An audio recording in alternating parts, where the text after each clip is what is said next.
Welcome, everyone, to this session on vision of climate crisis and by the Forming Elders Caucus. My name is Dee Taylor, and I'm the room host for this session. And I'm going to turn the time over to Jim Becklund, who will give an introduction to the session. Thank you for being here. Yes. Good afternoon, fellow Greens. My name is Jim Becklund, and I will be your co-host today for the Elders Caucus presentation. Several of the caucus members will be reading our statement on the climate crisis from 2020. After the presentation, we will open to a Q&A session. If you want to either hold your questions till then or put the questions in the chat, I'd appreciate that. I hope you enjoy the presentation and take away a lot of positive feelings about the Green Party and the Elders Caucus. So let's begin our presentation. If Holly, if you would put up the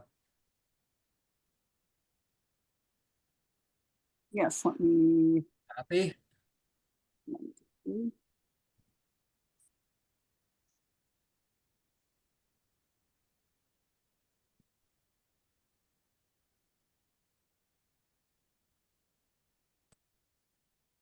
Can you see that? Yes, very good. Is that okay? All right. Okay, Tom, if you'll take it away. Okay.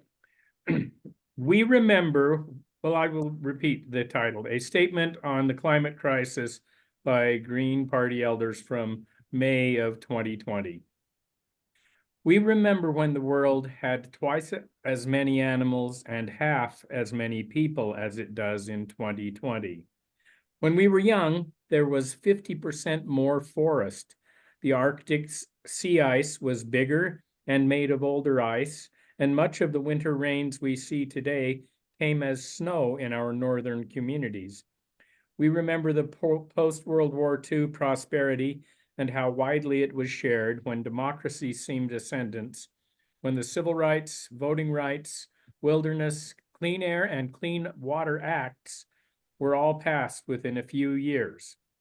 We remember the corporate and right-wing blowback that since 1973 has tried to return us to a robber baron-like patriarchy and oligarchy, to a racist and violent past where the rich could pollute for profit with impudence, and America was all about corporate empires.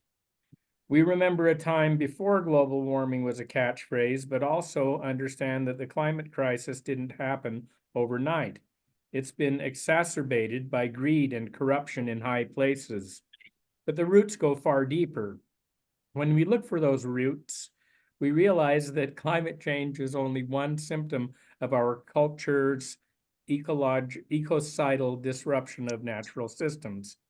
That disruption owes its power to our unquestioned faith in growth as progress, to our anthropocentric belief that nature is simply resources for our use, to our patriotic attitudes of dominance and control, and to the hyper-industrialism and population overshoot we're experiencing as a result.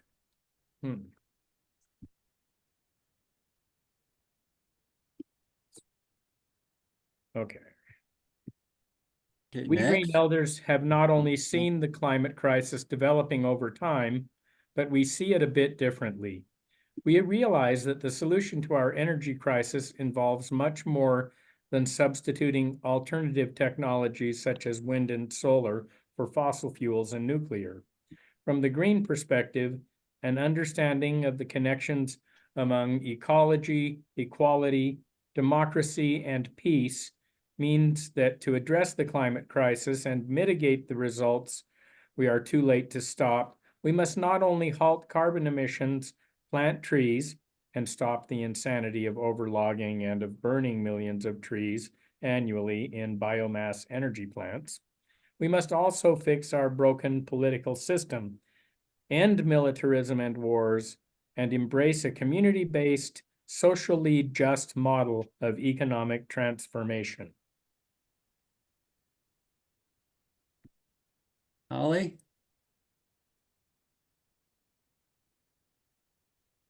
If I fall off the call, I may have to get back on. For some reason, I hooked up to the wrong connection. But anyway, our GPUS platform advocates for decentralized bioregional electricity generation and distribution to restore community control and to prevent the massive ecological and social destruction that accompanies production of electricity in mega-scale projects.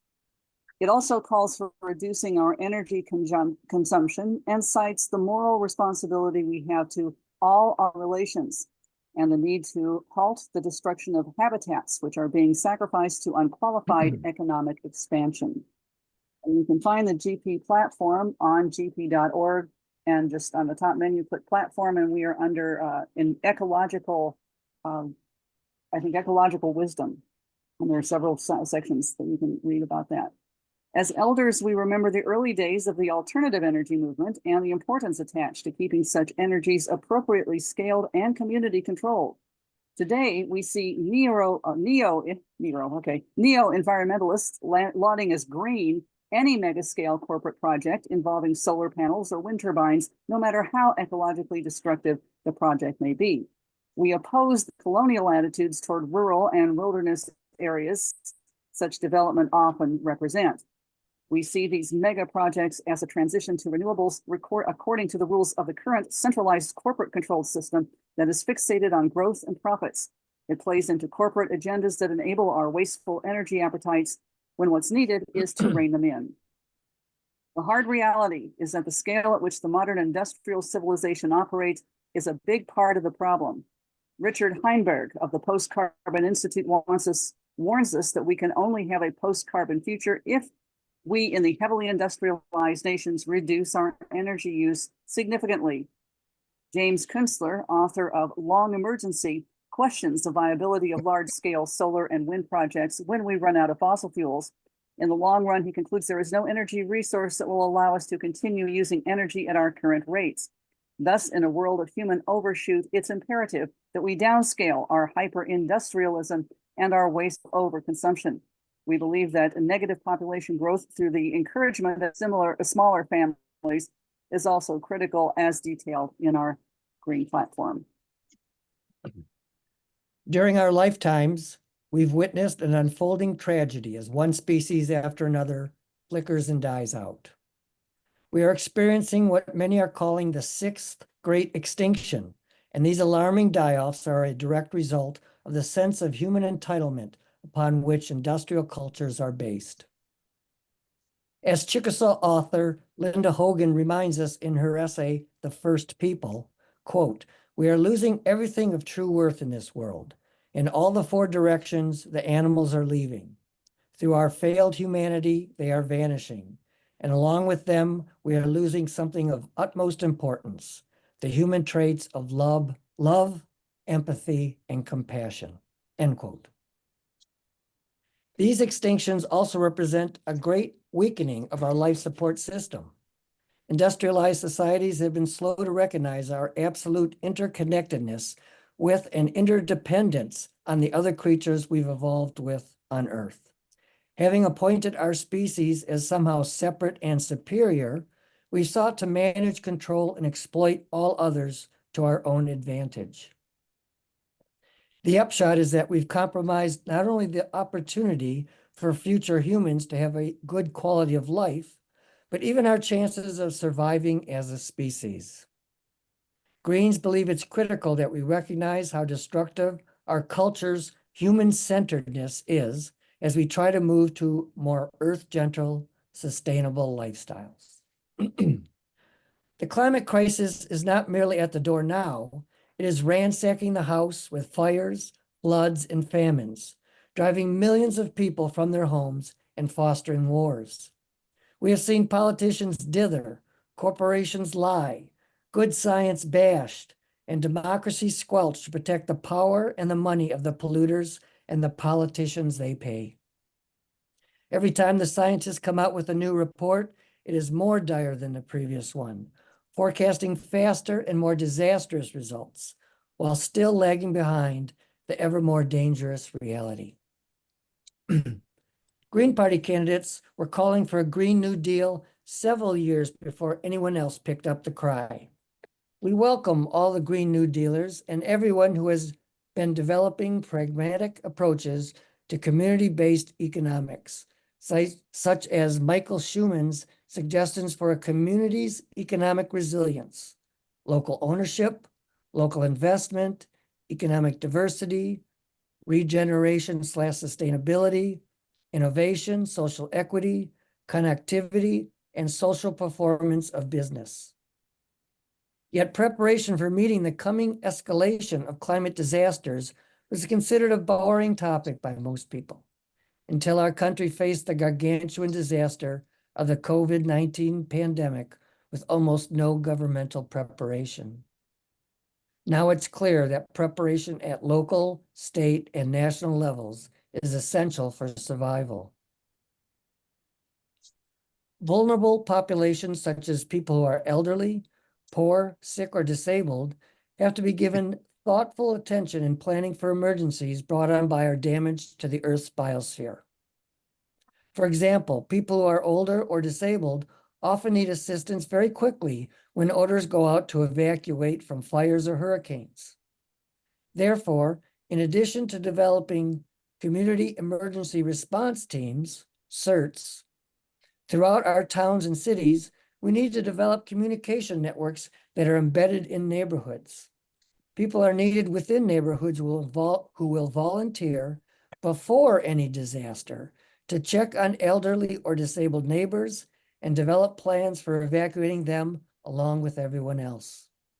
It's also important to have a system of check-in visits and support groups after a disaster. In the matter of rising sea levels, a massive relocation effort is going to be necessary. This will displace millions of people and move them to new locations inland. Since nearly everyone who is relocated will have lost their jobs as well as their homes, it will be necessary to create a huge financial assistance program. Medicare for All and a Universal Basic Income, or UBI, can assure that no person is left unable to afford life's necessities. The COVID-19 pandemic has certainly underscored the need for both Medicare for All and a UBI. Although the elderly already have monthly income through their Social Security payments, what is necessary to support them safely through disruption, relocation, and beyond is that benefits be raised significantly for lower income seniors. This can easily be done by simply eliminating the cap on Social Security taxable income, the payroll tax. Currently, high earners stop paying any Social Security tax on their income above $137,000. We believe that is undemocratic, and the Social Security flat tax of 6.2% for employees and 6.2% for employers should apply to all income earned and unearned of all people. Scrap the cap. It will take great resources to fund the necessary social economic transformations and climate crisis preparedness and recovery programs needed, but the resources are available. It has been proven time and again that governments can fund public infrastructure without enriching the bankers. This can be done without causing inflation by using publicly created money. First, after 40 years of moving money upward to the wealthy, the income tax structure must be corrected. Second, we could transfer a significant portion of the military budget to support community and bioregional economic restructuring without reducing our national security one whit. Why do we need 800 military bases around the world? We know that wars are a major factor in habitat destruction and a major driver of climate change through use of fossil fuels. The climate crisis cannot be countered unless we end war. We know that we can rebuild soils and forests and clean up waters. and that such healing will provide more jobs than currently exist in those fields. Supporting farmers and helping them stay on the land increases community food security and provides healthier food. We know it will require effective local democracy and governance with close attention to real data and open discussions. Local communities must be empowered to set their own green courses and transition dangerous polluting industries into those that support the health of the community. They must have democratically structured rights to stop inappropriate economic scams in the name of growth that makes inequality worse and degrades their land base. They must have the resources and the capability to move intelligently and together into a local, regional, and national economy that is working for everyone, not just the few. We must make sure that clean energy, properly sited by the people who live in the community, replaces all fossil fuels, that forests, soils, waters, and wildlife, as well as humans and human communities, are healed and restored. That living wages and maximum wages shape an economy that provides life-affirming work for all. That healthy environments for children are the norm. And that democracy is of the people, by the people, and for the people. We need to put the health of the ecosystems and the health of people at the center of our thinking about developing resilient communities. This is much harder to do than the technical stuff, but unless we get the human relations and our relations with other living things right, our efforts will be for naught. Unless justice is at its heart, it will only lead to the next disaster. Unless everyone is welcome to participate in creating the new world, it will recreate the disaster of the current era. Unless we repair the social fabric of our towns and cities, revitalize rural America, and end racial and social injustices, we will fail. Unless the healing of nature and deep respect for all life is a core value, we will continue to see unprecedented destruction in the panicked embrace of the next new thing.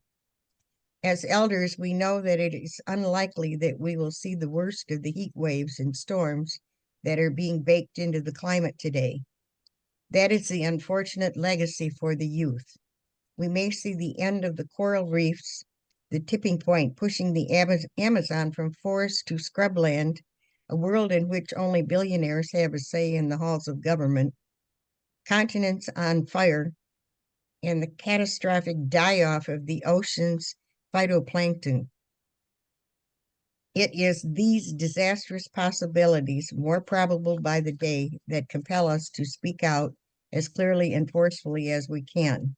Make no mistake, unless we get right with all our relations, human and non-human, that inhabit this little planet in the vastness of space, will be very hard sledding for those who follow in what could become the time of no snows.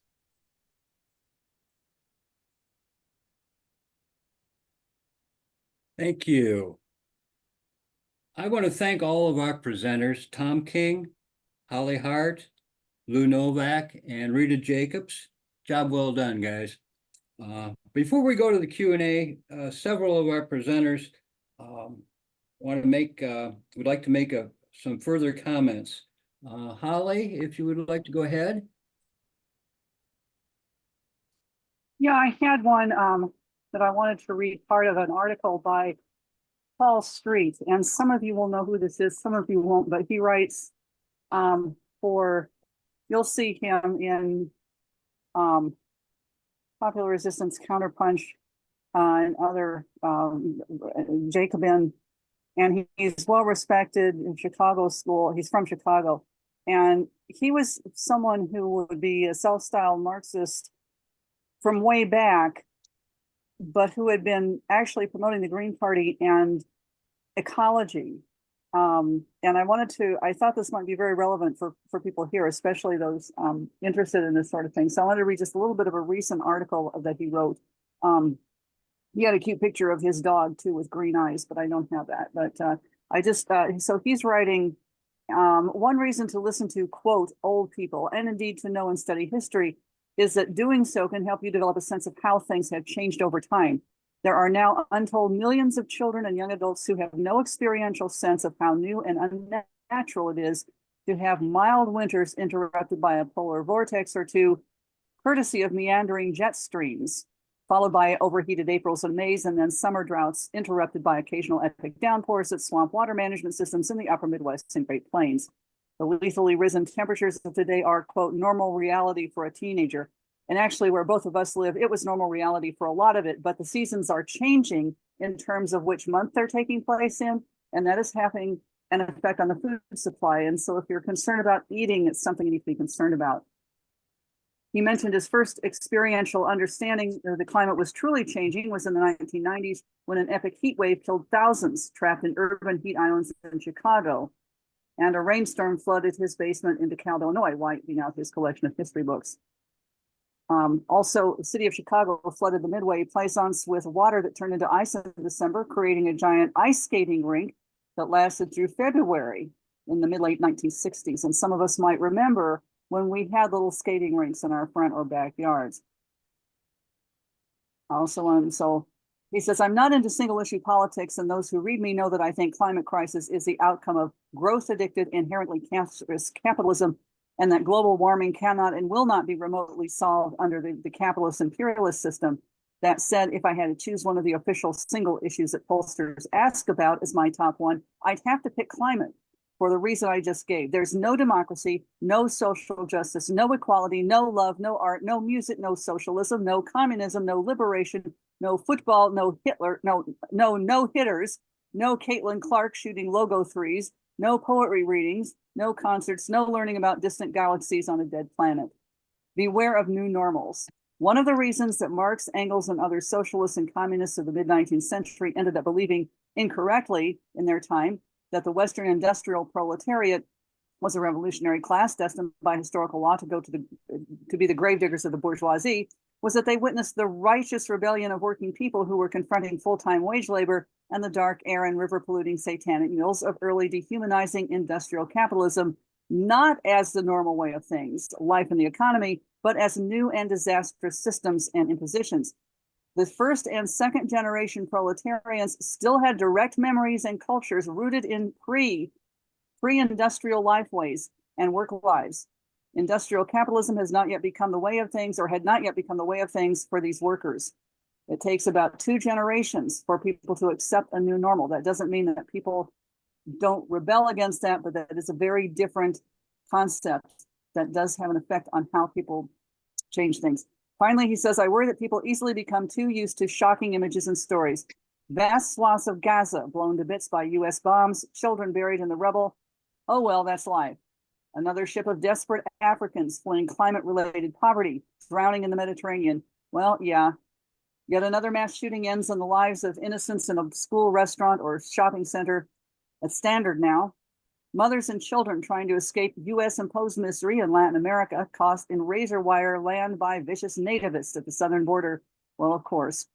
And a US presidential contest pitting an ecocidal imperialist warmonger versus an open Hitler channeling fascist. Oh, well. So that's the comments of Paul Street.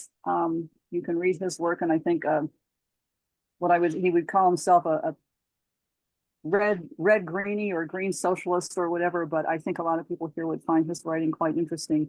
And I thought this was I thought his point that it's 1 or 2 generations and then certain normal becomes normal. And in a way it becomes normal, but having that memory of what things were is a very important component of seeking to make positive and fair and just change. I'm over. I'm finished, not over. Thanks, Holly. Rita, would you like to make your comments? Yes, I would. One of the things that I wanted to comment on is what we were discussing about funding some of the problems that are caused by the climate crisis.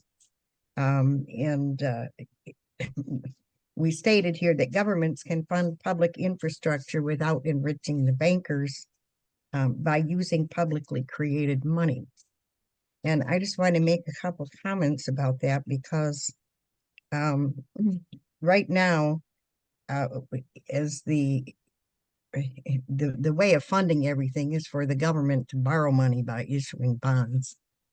And to do that, it requires then payment of interest on the bonds.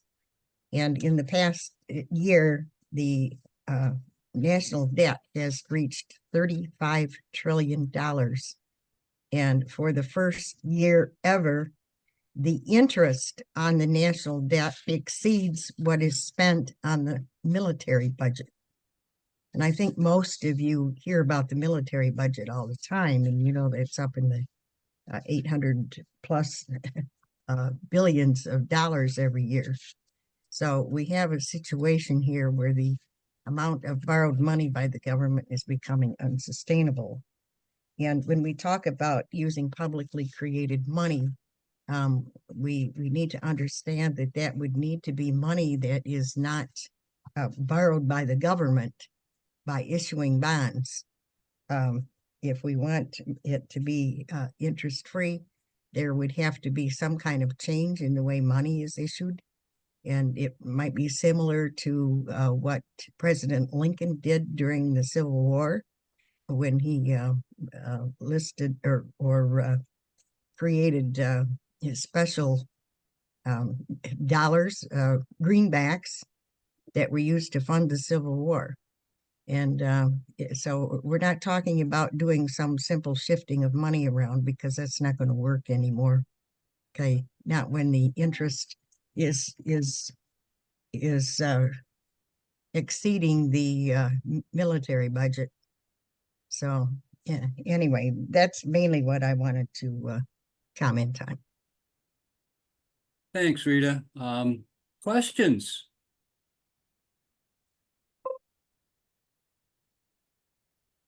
If you want to raise your hand or put your questions in the chat, that would be great. Hope you've gotten something out of this presentation. If you didn't now, you will. How true.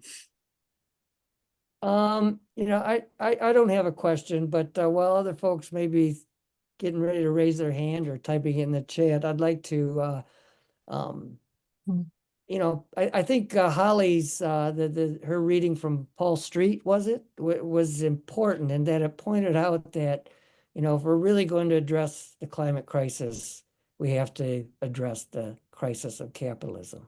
The eternal growth, this model of eternal growth at all costs, is what's eating up our planet.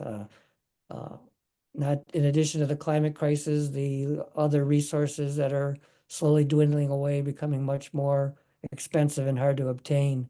You know, the U.S. has become the largest producer of oil and gas, and that's because they're fracking. That's because they're actually cracking the earth underneath the surface of the earth in order to allow gas and oil to percolate up. And it doesn't just percolate up into the wells, it may percolate up into your lake. It may percolate up into you know, your neighborhood.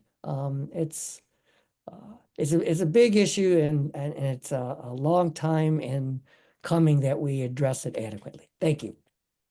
And I think Holly's comments and Rita's comments go right along together. Holly, you have your hand up? I just wanted to mention one thing, and I agree with what Lou is saying, but one of the things I think Paul was saying, and it hits a little differently in where his usual audience, but addressing the unlimited growth and the stuff that we believe that capitalism needs. There have been versions of capitalism that are highly regulated, you know, no pure, but there are versions of socialism that were just about as bad. There was something called the Amsterdam paradox, and I didn't know this until I was told by someone from, I think, from Sweden or something, and mentioned that, you know, they can also address unlimited growth and just keep going and going and going. So first and foremost, that's, I think, why he gets to the idea of climate and ecology first and foremost, because you can't have socialism or a good, fair system without addressing unlimited growth and things that are simply going to overbalance anything. So I just want to bring that out there, because, you know, we tend to think, oh, well, you know, we want social welfare and better better policy, but that alone won't solve everything unless we go into it thinking that we're going to have to be addressing these issues. Holly, Sorry, Robert Dorgan has a question in the chat. Where can you find Paul Street's article?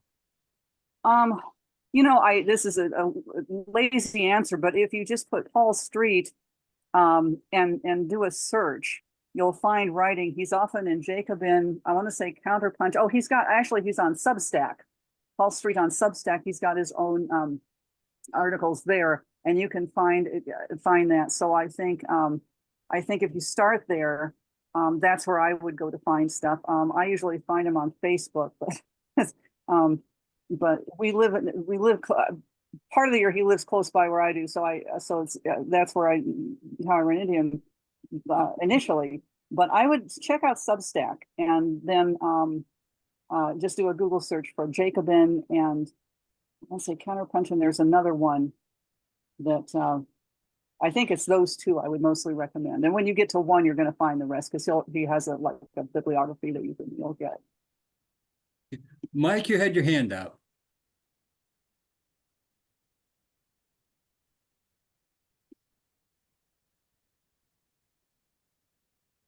Mike, are you there? You'll need to unmute if you want to talk. Okay.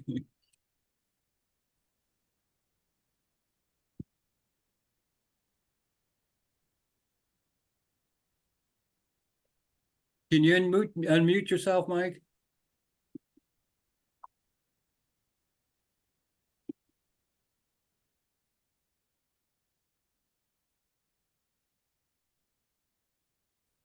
Okay, we'll give Mike a few minutes. Any other questions, comments, suggestions? Reward environment protectors for having all lived frugal net zero lifetimes. Make an example. How true?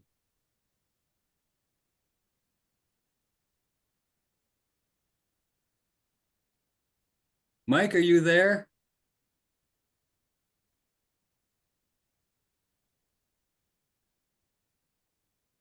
Okay, any other questions? Do you have a platform amendment you're working on? Actually, at this point, we're not. Leanne, I'll be with you in just a minute. Right now, we're waiting till after the first of the year. We're not an accredited caucus yet, but after the first of the year, we are going to apply for accreditation again. And hopefully this time we'll pull through and then we can do a little bit extra. Okay, Leanne, go ahead. Thanks. I just heard about the formation of the Elders Caucus, so please add my name for whoever's making the list. Yeah. I wasn't. Go ahead. I'm sorry. Well, I was just going to say you can go to our website and fill out the form to join us. Okay. Last I saw it was still forming the form. I'll look again. That right now, the link. Yeah. Great. Yeah, we need this. More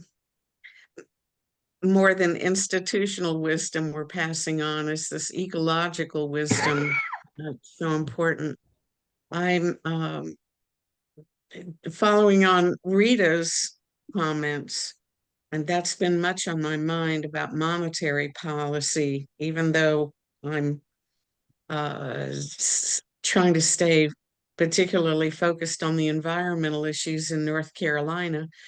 So recently I came across the group of the Alliance for Just Money. And I don't know how, I would imagine there might be a lot of Greens. I always kind of hate to shift people into another organization other than Greens, but their website and their policies so closely align with what I think we need to be achieving. I think they're at, I'll put the web address in the chat. And if anybody can tell me more, I just joined them. it's very much about addressing who's issuing the money and the fact that we just can't be continuing on this path of infinite growth. I would like to respond to that. Thank Leanne. you. I'm the co-chair of the Green Party Banking and Monetary Reform Committee. Okay, we have a committee that meets every week. We discuss these issues. Several of the members of our committee are also members of the Alliance for Just Money. We're very cognizant of it, and a lot of the members from there share information with our committee.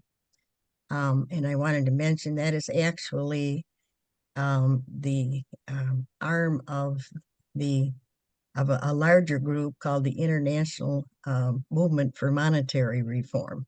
And this is the U.S. chapter for that that you mentioned, the Alliance for Just Money. Anyway, as a member of the Green Party, you could request that your state party allow you to join our committee if you would like, and you would be very welcome if you're interested in this. A direct response. You mean joining the elders, joining the banking committee, or? Joining the Banking and Monetary Reform Committee, mainly. Okay, I mean, that's all we do is discuss money issues and whatever, so, and Great, reform. thanks. Do you mind if I put the Just Money website in the chat if any others No, are? I certainly don't mind if you do that. Okay, thanks. I'll save a question for later. Okay, anyone else have a question, comment? Suggestion? Since we're not accredited and we need to go through the process again, any support that anyone can give us would be greatly appreciated. If you know people on the accreditation committee, feel free to send them your thoughts. I think it was the youth caucus that I think caused you to fail last time.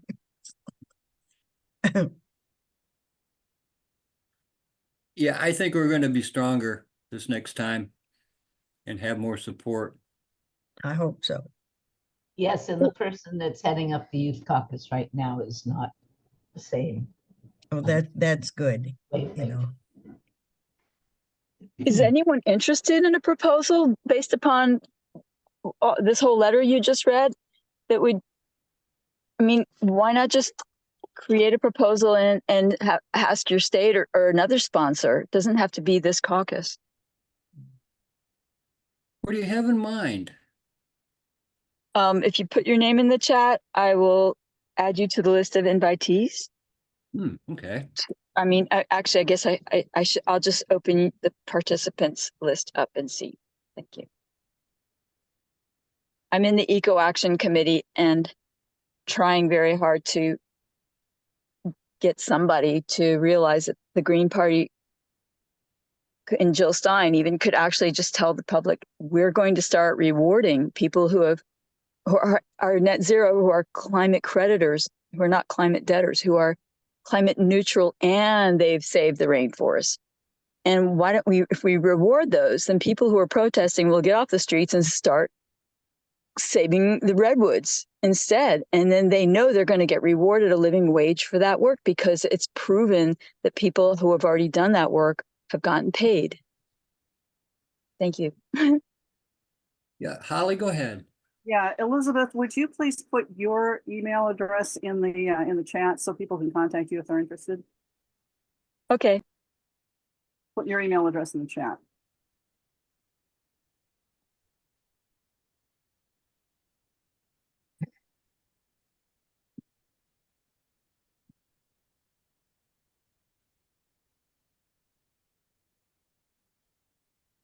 Also, Mike Heikman got back on the, he had to get off, but also interested in the Elders Caucus. So if they're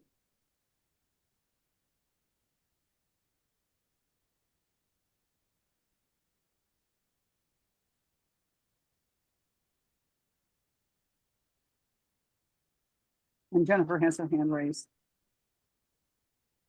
Yeah, go ahead, Jennifer.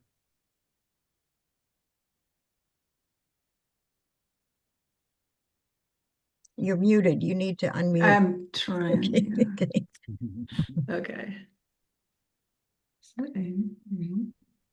Okay, yeah, it took me a while. I was pushing. Okay, well, I'm just relating a couple experiences I've had. I just got back from Nicaragua, and they are the Sandinistas, have a goal of by 2030 to have 100% clean energy.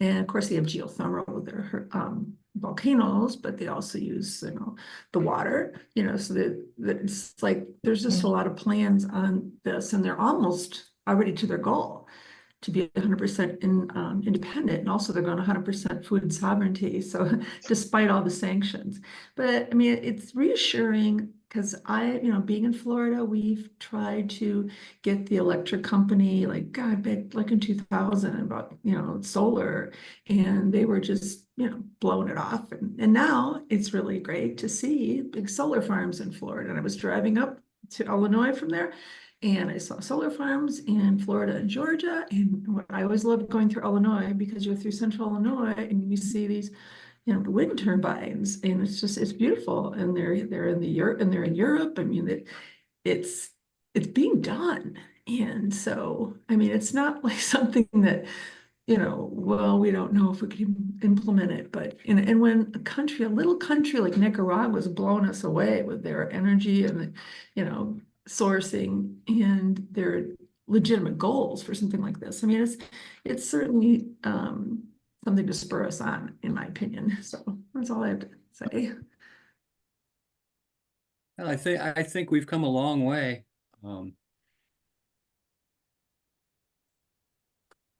And we don't have much time, so we have to push this. And I think a lot of the elders understand that we need to push this really hard, because we do not want to give a rotten, disgusting world to our grandkids. Or our cats, if we don't have, I don't have any cats either. Never mind. That was fun. Well, that's the thing that's kind of left out. I'll just throw this in again. It's just like the large mammals are disappearing, and things in the ocean, they're disappearing. So it's not just the humans that we have to worry about. It's everybody, it's everything. I just want to mention Mike was saying he wasn't able to participate, unable to unmute, but Mike, if you're still there, if you can raise your hand, or just if you can get to the Yeah. chat. I think I'm able to say something. Oh, good. Can you hear me? Yes, go yes, you ahead. can. I'm technologically challenged, and it's been a hard time, and I finally was able to unmute. I'm going to say something that's broader than this topic. I'm a founding member of the Green Rainbow Party in Massachusetts, going back to 2002. I was involved with the Citizens Party in 1979 and 1980 and stuff. And of course, the climate crisis is major.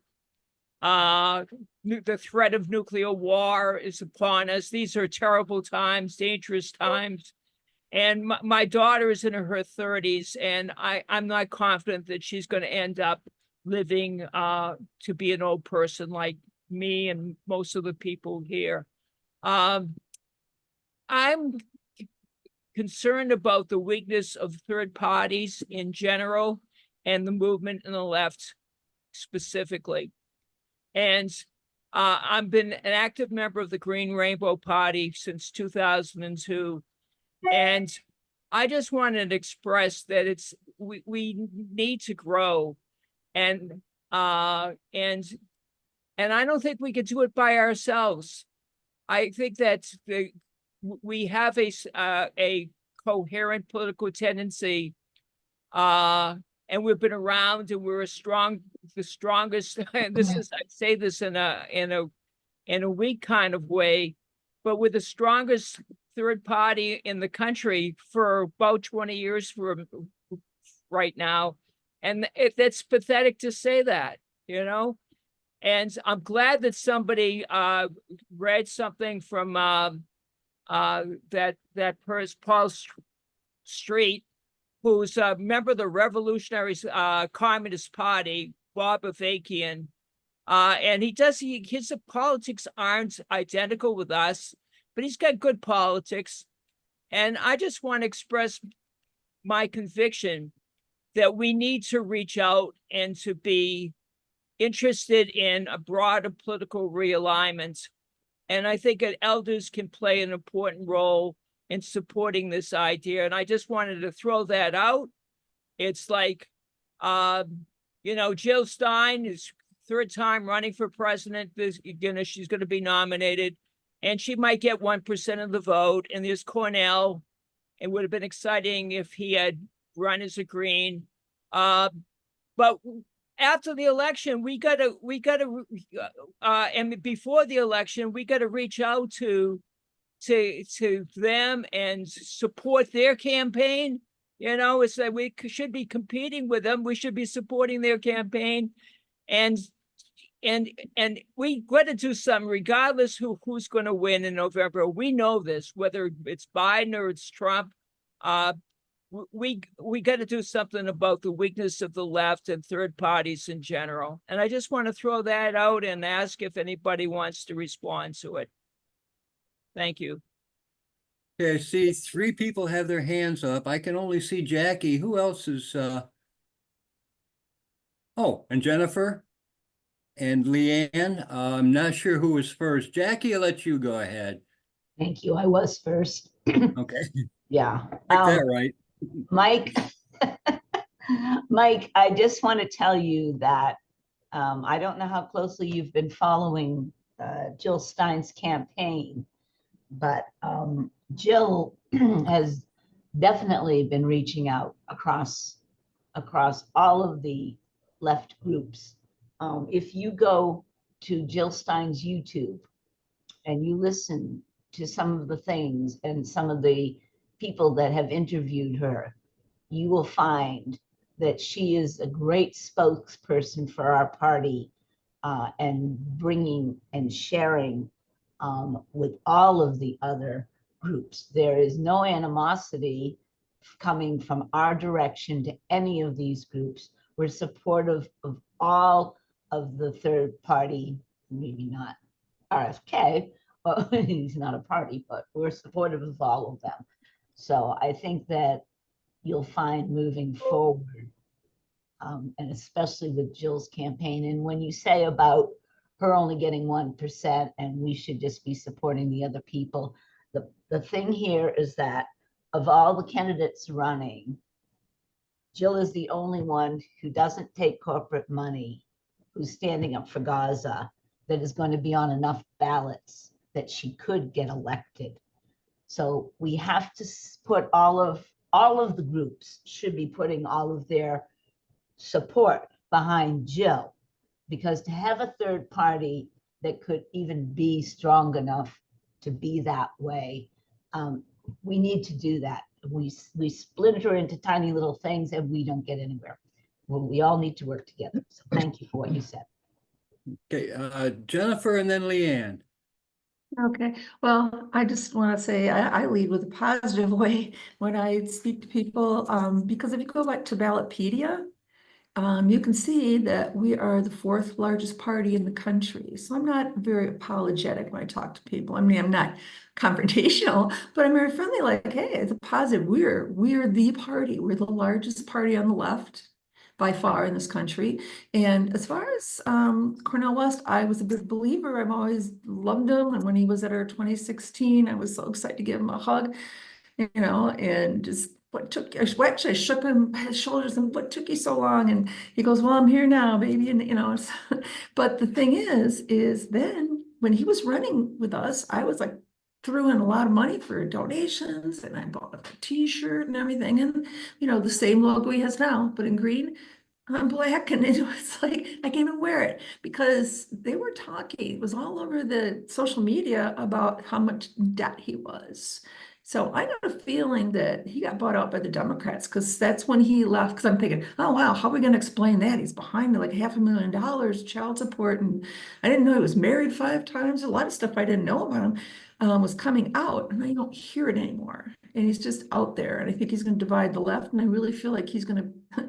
Unfortunately, I would love to not think so, but I think he's going to go tell everybody to go for Kamala Harris in the end. So I'd like to see alliance, definitely, and I'd like to see, Claudia, get involved too, Claudia De La Cruz. And, but I will reiterate what Jackie was saying, that Jill's done a great job on social media. And if you're on there, and I'm on there a lot, and there's just constantly dialogue and different podcasts that she's on. And I mean, I make sure that I comment on there, but I'm not the only one. There's all sorts of people that I don't even know that are saying Jill's 2024 and I'm voting for Jill. And so there's the alliance of the 18 to 35-year-old voters, and there's also the people that are opposed to the Gaza war.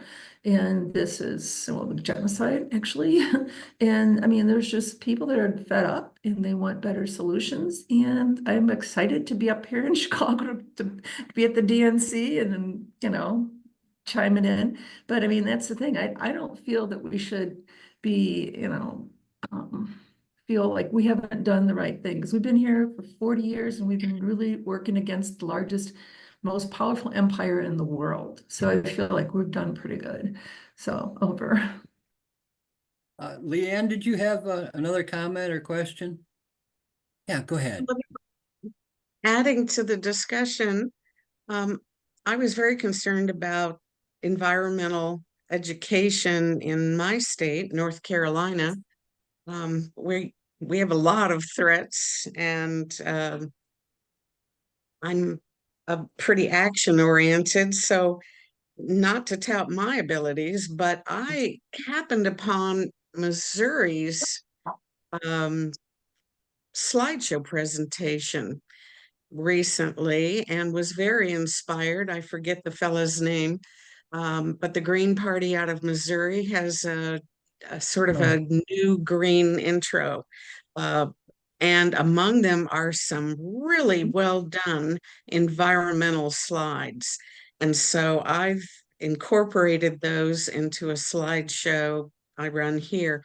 So this year, I began a Green Party orientation, and we invite everybody to come learn about the party. And I have revamped it recently to include a lot about the environment. So we run a monthly Zoom slideshow. Anybody can join, learn about the greens, and we post this on our website and our 6, 7 Facebook pages. I don't know, but 5 or 6 people a month get educated, and a lot of good information about the environmental threats and solutions. It's so important, I think, for us to always get out the message that the Greens have real solutions to these problems. And my thanks to Missouri. I'll try to get in touch with them to credit them, for some well done slides. I'm trying not to just copy, but to revamp. I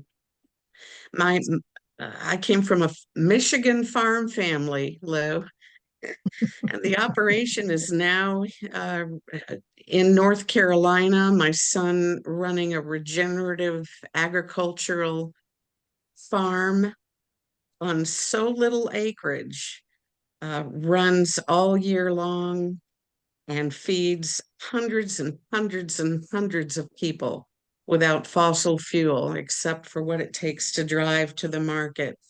All organic, not using anything but a crew and hand tools, a well-paid crew for farm work with benefits. And I'm so proud of those efforts and the expansion we're trying to make here in what's called incubator farms.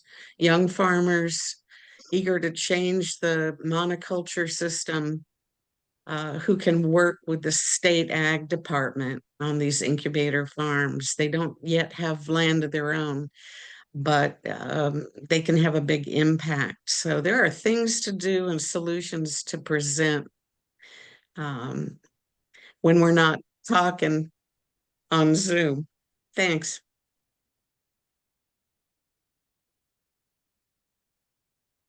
That's important that the elders, be part of this too, because we know what it was like when it was more organic around, well, not organic, but more local farms.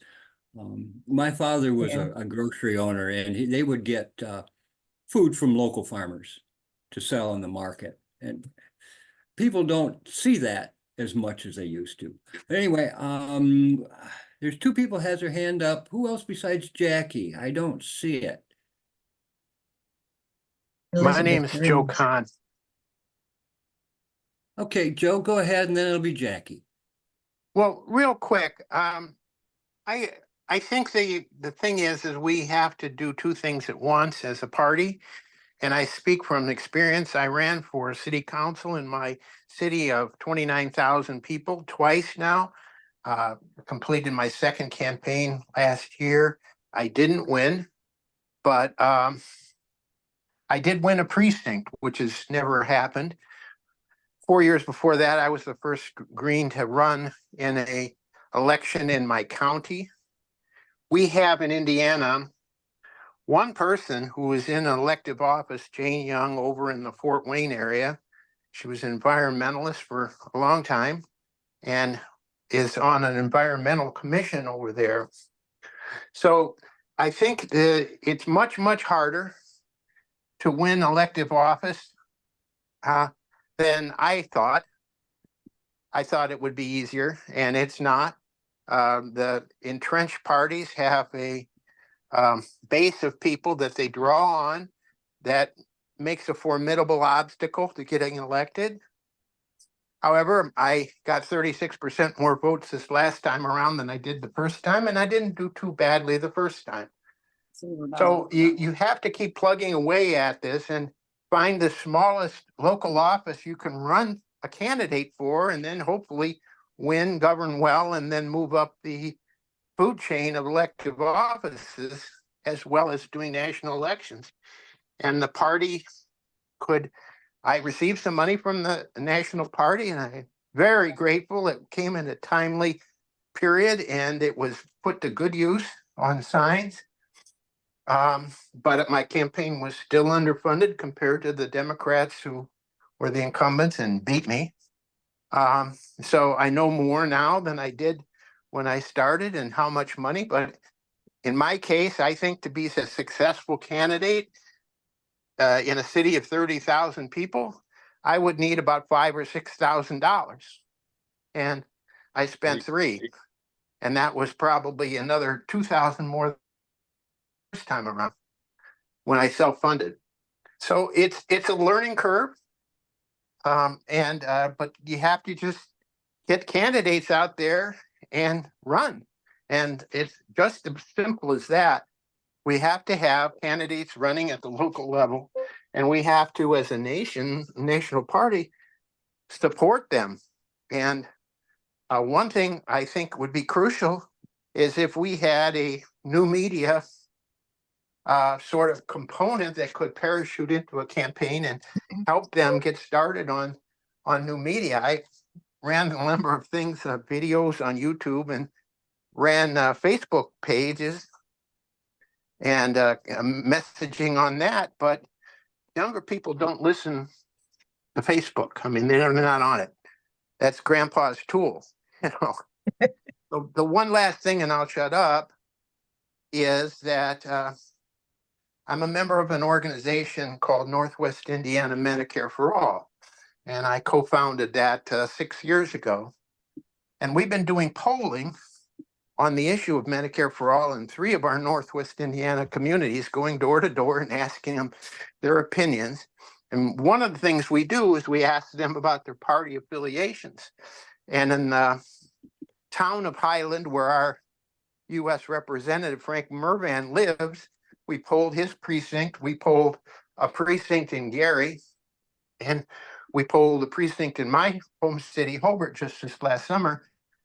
And I was astonished, but at first in Highland, but the combined affiliation of people who did our poll of Democrats and Republicans in all three communities was about half of all the people who were polled.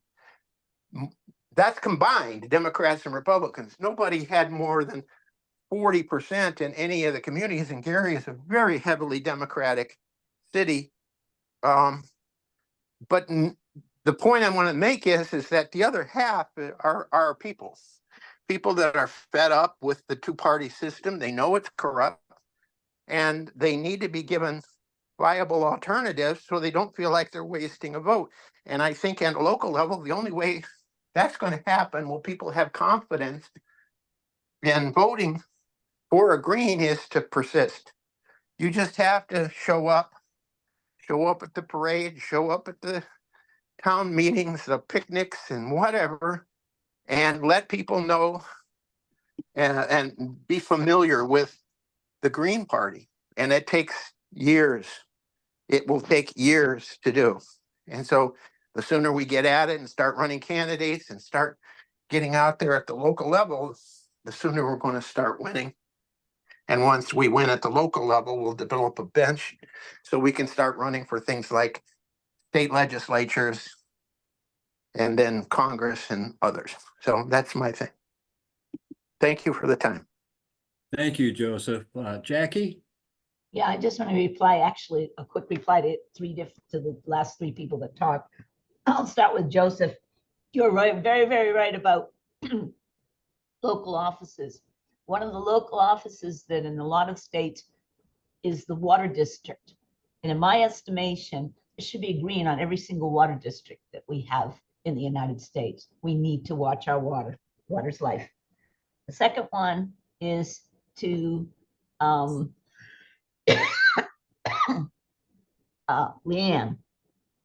You might also want to join, Leanne, while we're moving you into these other committees, the Animal Rights Committee. They do a lot around agriculture, farm. Excuse me. And the last is, excuse me, Jill has made an amazing comrade with a young, wonderful woman who runs Workers Strike Back. And she has the ear of the unions and the workers and the young people. And she is gung-ho Jill Stein. So just wanted to let you know. Thank you. Okay, we've got about 10 more minutes. Are there any more questions or comments you'd like to make? Well, if I could add or comment on that comment. Sure. I think getting involved with unions is a great idea, of course. They have money and they have organization, and they're also in line with a lot of our, not all, there's some ecological issues where, particularly here in Northwest Indiana, where we're the steel, the remnant of the steel industry in the United States, where because they look at us with kind of a slanted eye because of environmental issues. But that said, it's also an area that is going to require a lot of work. I was a local union president for 7 years and an executive board member for 10 years. I was a member of the Steelworkers Union in Northwest Indiana, and I couldn't get the endorsement for my own local. They endorsed two candidates. One of them is, I would call, though he's a Democrat, he's virulently anti-union. So they went ahead and endorsed him out of inertia because they didn't have the political courage to endorse somebody of a weird party like the Green Party. Even though I was a member of that local, and I walked picket lines and brought people to picket lines and bargain contracts and took unfair labor practices charges to the board and everything a local union does. And they knew it. They knew, I I coached the guy that I was talking to at the union. I coached him when he was in 7th grade. So they knew me. It wasn't like I was some weirdo from outer space, but they just didn't have the political courage to endorse the green. And that's something that is a problem with the union movement. And I think, again, the only way you're going to get around that is to persist and keep showing up and saying, hey, look, you got a picket line, I'll be there. And you show up, and then after a while they say, oh yeah, I know this guy. He walked our picket line with us and blah, blah, blah. So if you have a picket line, go out to a picket line and bring some coffee or something like that. It takes work, yeah, persistence and work. So thank you very much for the time to speak. And wear your Green Party stuff too. Absolutely. Okay, we've got about 7 more minutes. I just want to thank everybody, first of all, for showing up. It's been very fun meeting everybody and doing this for you guys. Jackie and I are co-chairs of the Elders Caucus. So we're around if you have any questions or need us. We're more than happy to help, and anybody that wants to join us, feel free. We're going to try and make a big impression on the Green Party in the future. So Can I ask why you haven't anything else? circulated? I'm sorry? Why haven't you circulated the proposal for the new Elders proposal, Elders Caucus? Yeah, we're What was waiting it? until after the first of the year because everybody's so busy with the campaigns and everything. Who's everybody? Well, maybe the people who Excuse me. have time now could read it now and give their input now, and maybe they might not be available Excuse later me, when you are. Elizabeth, this is not a proposal. This has got nothing to do with a proposal. This is something that is a process that has to go through to become a caucus member. But So the reason that it we're was working on it. rejected, Know that we are working on it, dear. Know that we are working on it. I thank you for your thoughts, but I am a founder of this group, and we certainly aren't letting anything slip. Thank you. It's been Okay, explained already, and please identify yourself if you're going to speak up. Hey, Mike, you have your hand up. Yeah, I'm interested in joining Elder Caucus, and I put my email address in the chat. Is there anything else that I need to do? Will I be contacted, or is that good enough? Okay, there's a link in the chat to our website where you can register. It's about halfway down. Oh, there it is. Thank you. I just want to mention Dee Taylor is also the secretary of the Elders Caucus, and she's kind of. And she's one of the co-founders, D&I co-founders. She's also very involved with the A&M, so I appreciate what she's doing by sticking stuff in here for us. Thank you. Thank you.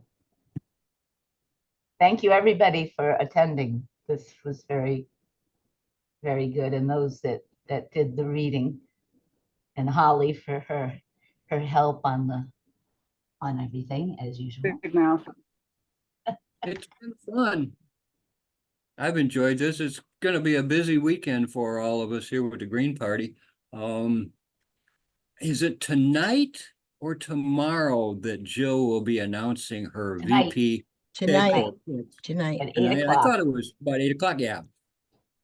Yeah. So that Unless she should delays be it interesting. again. Would that be And part of the Cassandra's on here. Cassandra's running for steering committee, and we have to vote for her before Yeah. tomorrow night. So Will the announcement be we able to see it in this program, or will it be just that? no, it's a separate. You have to go through Jill's campaign site. Okay, Jill thank you. Stein 20Jillstein2024.com. You go there and then go up to the event tab that's up above, and it'll pop right up. The first thing it'll say vice presidential announcement, and there'll be a spot at the bottom of it for you to register. You have to register to be Thank you. That's helpful. Thank you. Okay, we've got 3 minutes left, folks. Anybody else want to make final questions or comments? I just want to say it's wonderful to see Tom. I haven't seen him since 2018 in person. 2019. 2019, I thought that's when we were in Massachusetts. Tom was there. Which Tom are you talking about? Talking about Tom King. Yeah, he was there in 2019 in Massachusetts. Oh, That's I'm where I sorry. met him. I guess I was wrong. 2019. It's good to see you again too, Jackie, and it's good to see all of you fine folks here in this meeting. Yeah, it's nice to finally meet you, Tom. Yeah, for people that don't know, Tom is Deanna's husband. Leanne, Yeah, Or Leanne, Steph. go ahead. I just want to say this past year, the Eco Action Committee has had some really excellent webinars. Yes, they have. And thank you to that group to keep it alive and having interesting topics. Even people who are just growing a plant on their deck can really talk about the environment. It doesn't just need to be coming from farmers or old eco activists.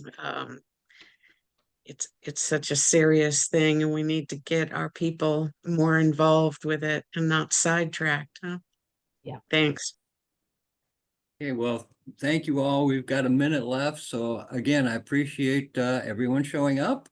And I hope you enjoyed our presentation and our discussion.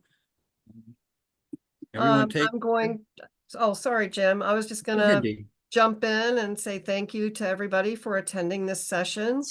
The next session begins at 3:45, so I hope you can find something you'd like to be part of. And I hope you enjoy the rest of the day and the rest of the events of the weekend. Thank you.